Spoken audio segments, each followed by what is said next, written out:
As the September 21 Edo governorship election don near, political doings for the state don't change levels. Just recently, Deputy Governor Engineer Marvelous Omobayo Gidigba for one meeting where over 500 members from different opposition parties like APC and Labour Party cross carpet go join PDP. The ceremony shele for Ward 5 Akoko Edo local government area of the state as belle sweet PDP supporters for the addition.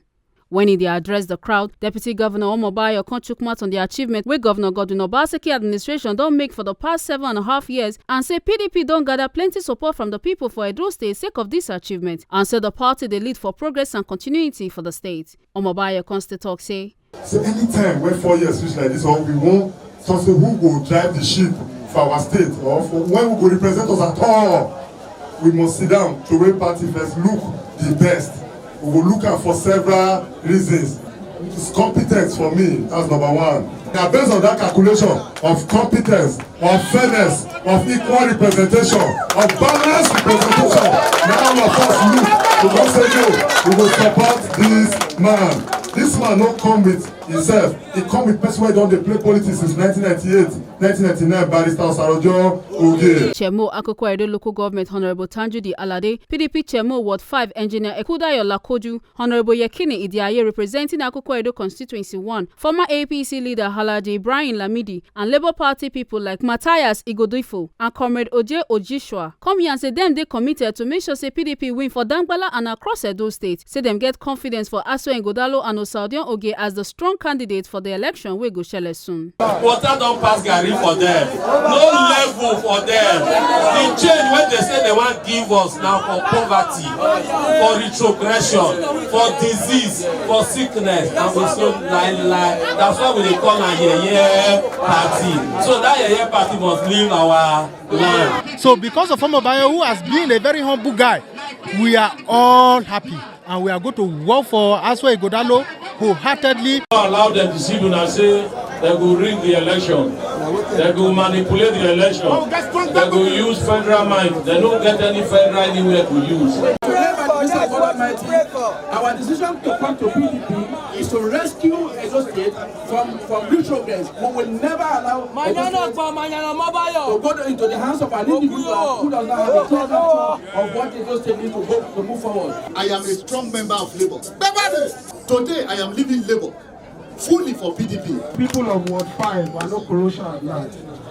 We did this for our leader and we will do it again. For another Tory and still on gathering support for the 2024 Edo governorship election, the National Union of Road Transport Workers NURTW for Akoko Edo local government area don't throw their support behind the PDP candidate Aso Engodalo and a running mate Osaudion Oge. Them announced this support for one rally for NURTW Secretariat for Ibilo, Akoko Edo, where Edo State Deputy Governor Engineer Marvelous Omobayo visits. The NURTW members can confirm say them go make sure say Engodalo win the election. For his speech, the Deputy Governor come here and say, They work on and they work, men are not working with small mind, passive mind. Men are they very active. Marvelous, they ballot. Yes, sir. If they are swear and okay, ballot. I did PDP ballot. This result, they very, very important to me. It's important to Akoko Edo. Director General of the Aso Engodalo Campaign Committee for Edo North, Jeffrey Ilesumi, and other PDP leaders wey tanda for the event can't dismiss rumors wey talk say opposition fit rig the election and come encourage NURTW members say make them focus on how to mobilize support for Engodalo candidacy and say it is important for them to secure victory for PDP for the September 21 election. That time when they say they get federal might, I don't lead you now, pursue them come up for here. Yeah. They are not wrong. Yeah. So now when we can't take it back, anybody feel shake us. So there's nothing like federal might anywhere. You just go and mobilize. The deaf election, come out and vote. We will secure your vote. I know say una go do am. I dey see the energy. This energy, we go make sure say this movement of the 1,000 degree till the day of election. Chairman National Union of Road Transport Workers for Akoko Edo, Comrade Tony Garuba, come talk say the union they fully support PDP and them get confidence say them go deliver big win for the party for the election where they come for the local government. As a general chairman, union, national union, who they do everything, who no sit down.